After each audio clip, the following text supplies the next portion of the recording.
Hey, I'm Rob from JestaThaRogue.com and I'm going to show you how to play Suburbia and the expansions. Now in this video I will be using the second edition as the example, but the rules apply for the first edition and the collector's edition. It just looks a bit different. I'll explain more shortly.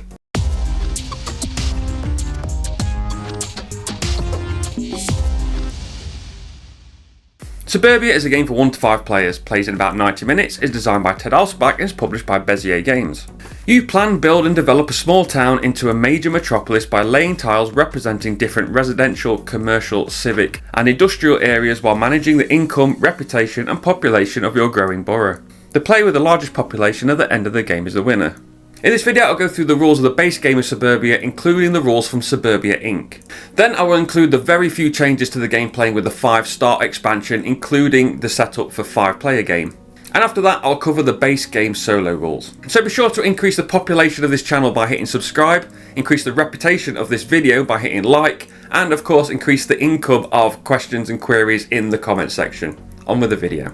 First, lay out the population board and put the money on the table. Put 4 of each of the heavy factory, community park and suburbs tile in piles on the table. Also give 1 to each player. Return any unused to the box. Lay out the market board using the side for the player count. For example, on this board the blue side is for 2 to 4 players and the purple side is for 5 players. Shuffle the A, B and C tiles into 3 face down piles so they are lake side up. We just need the tiles from the base game with no symbol, and those from Suburbia Inc. expansion, those with the necktie symbol. We won't be using the con tiles with the dice symbol, the Essen tiles with the Essen Spiel symbol, or the nightlife tiles with the moon symbol in this video, so return those to the box if you have them. We will look at the 5-star expansion, those with a star symbol, later in the video, so return those to the box too. When adding Suburbia Inc. tiles, replace 10 random A and B tiles and 6 random C tiles from the base game with those from Suburbia Inc. Shuffle each set of A, B and C tiles and stack up the amount of each shown on the market board for the player count. I'll be using a 3-player game as an example, so you need 18 A tiles in total, but they are split into 2 piles, 11 in one and 7 in the other. The stack of 11 will go on its space face down as shown on the 3-player symbol. Put the other 7 tiles from stack A under the market board in their spaces face up. Then put 15 B tiles in its space, shown on the B tile section. Again, it's 15 tiles because this is how many B tiles are needed for the 3-player game as shown on the board. For the C tiles, you need 23 separated into 3 stacks of 9, 9 and 5 in a 3-player game. The first 5 go on the bottom of the stack. The end of round tile is shuffled into the middle stack of 9 tiles, and this stack of now 10 tiles is placed on top of the initial stack of 5. Then the 9 tiles are placed on top of that to finish the stack. Return any unused A, B and C tiles to the box. Shuffle the Suburbia Inc. border tiles face down and lay 3 out face up. Shuffle the bonus and challenge tiles into 2 piles. Put a bonus tile on top of stack B and a challenge tile on top of stack C, face up. Shuffle the gold tiles, add 1 face up per player on the market board and keep the rest nearby for now. Give a random player the start player token. Players get a borough board, 3 investment markers and wooden pieces of their colour. They also get $15 and 2 face down goals. Players put their population marker meeple on 2 on the population board marked with an arrow. On the borough board, place the suburb in the centre slot. Above it the community park and then the heavy factory in that exact order. You can put the borough board the other way up if you prefer, but the tiles must stay in the same order with the suburb tile touching the borough board. Place the income cylinder on 0 and the reputation cube on 1. Arrows point out these starting spaces. Players look at their 2 face down goals. Secretly choose one and return the other as well as any other unused goals to the box. On to gameplay, which starts with the start player who will take their first round, which consists of 4 phases. 1. Buy a tile or place an investment marker. The active player must choose one of these 2 options.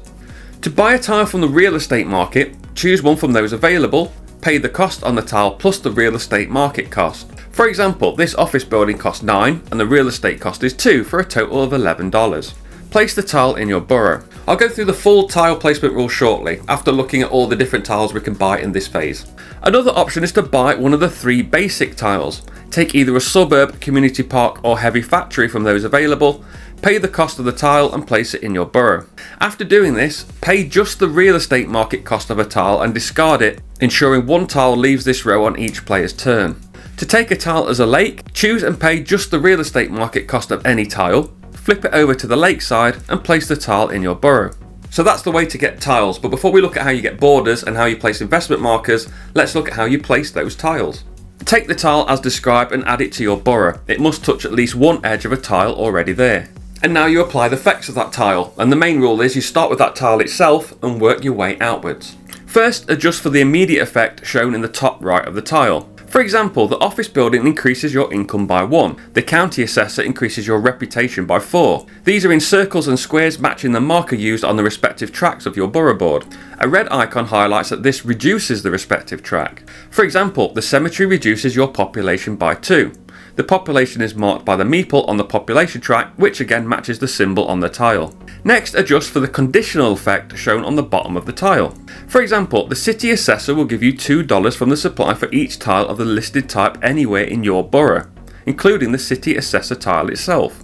The type of tile is shown under the cost of the tile and is green residential, yellow industrial, blue commercial, and grey civic. Lakes have the conditional effect of gaining $2 for each adjacent tile of the type shown.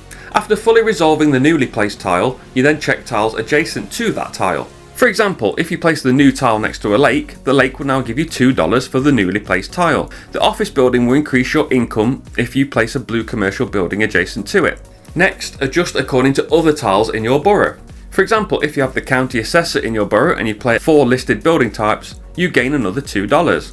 Now adjust based on tiles in other players' boroughs. For example, the municipal airport gets 1 income for every airport in the game. So for every airport in an opponent's borough, you gain +1 income.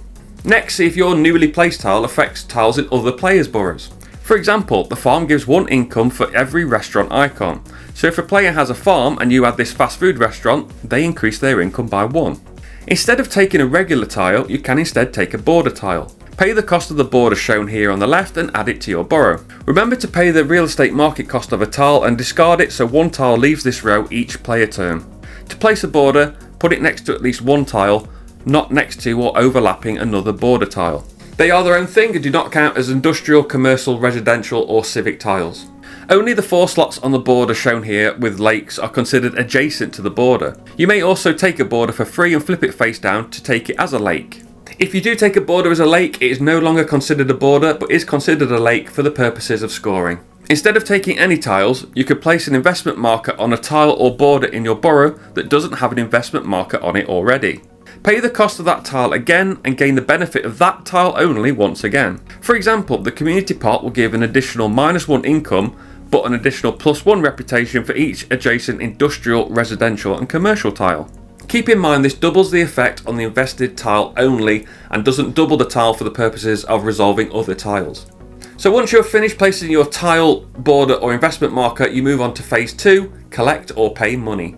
Gain or pay the amount shown on the income cylinder. For example, if it's on 3, gain $3 from the supply. If it's on -2, pay $2 to the supply. If you do not have the money to pay as much as you can and then move your population meeple back 1 space per $1 owned. Phase 3 is to adjust the population. Increase or decrease the population meeple based on the reputation cube value. For example, if it's on 3, move it forward 3 spaces. -2, move it back 2 spaces. Whenever the population meeple crosses a red line, reduce both the income cylinder and the population cube by 1 on your borough. And if you ever go backwards over a red line, you increase them both to gain that loss back. This increase occurs immediately, even midway through resolving a tile. If your population ever goes off the end of the scoreboard, just move it back to 0 and count as a red line after every even number, 2, 4, 6, etc. Phase 4 is to add a new tile to the real estate market. Slide the tiles down to fill the gap and add the next tile from the next stack in the last space. Remember, as 1 tile is always taken or discarded in phase 1, this will happen every round. Work through stack A, and when stack A is finished, stack B and then stack C.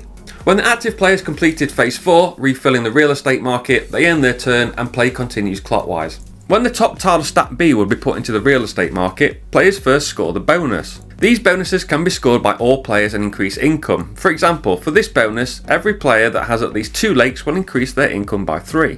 When the top tile of stack C will be placed, first players score the challenge that will increase their reputation. For example, every player that has at least $45 in cash will increase their reputation by 3. And when either of these tiles is scored, just discard it and place the next tile into the real estate market. If the 1 more round tile is flipped over in phase 4, discard it and replace it with the next tile in the stack. Play continues back round to the start player, then everybody takes 1 more turn, then the game ends. After this, the final scoring begins. During final scoring, ignore the red lines on the population track while adding your score. First, public goals. The player that wins this will score the population shown on the goal. No one will win anything in a tie. For example, for this goal, the player that has the highest income will gain 15 population. Then players reveal their private goals. Unlike public goals, the player with the goal is the only player that can score it, but they still have to win outright. They can't win if they tie. Finally, for every $5 a player has, they pay it to the supply and gain 1 population. The player with the highest population is the winner. In the case of a tie, the tied player with the highest reputation wins, then the highest income, then the most remaining money. And if there's still a tie, the rulebook suggests playing another game to decide the winner. Now let's look at the changes the 5-star expansion adds, including adding a 5th player. For setup, add in the 5-star tiles, those with the star symbol. Again, take out an equal number of A, B and C tiles from the base game randomly and swap them out. Put 5 of each of the Heavy Factory, Community Park and Suburbs tiles in piles on the table if playing with 5 players instead of 4. If playing with 5 players, the market board holds 8 tiles instead of 7. Lay out the start track and randomly put the players' star counters in a stack on 0.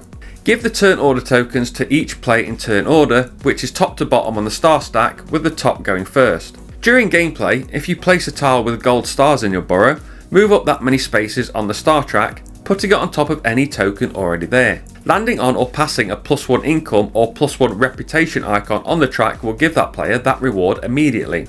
The end of the track contains icons in silver showing a number. This is the maximum number of players that can be in that space, decreasing to just a single player in the final space. When moving, move as far as you can, respecting these movement rules. Once everybody has taken a turn, we look at this track. The player with the most stars increases their population by 1. The player with the fewest decreases their population by 1. Rearrange turn order with the player with the most stars going first, with the token on top considered ahead. At the end of the game, the star track is used to break ties when scoring goals. Okay, from 5 players to 1 player, and when playing solo, you set up the game without any bonuses, challenges or goals, and you use these few rule changes. Moving past the red line gives you -2 income and population. And before step 4, add a new tile to the real estate market. Discard a second tile, pay any real estate costs, shuffle the row and add 2 from the top of the next stack. See how many points you can score. Can you be the new CEO? And that's how you play Suburbia. Thanks for watching. Remember to like, share and subscribe and hit the notification bell so you know when a new video goes live. You can follow me on Threads, Insta, Twitch and YouTube at JestaThaRogue and find the blog at JestaThaRogue.com. I've been Rob aka JestaThaRogue. I'll see you soon.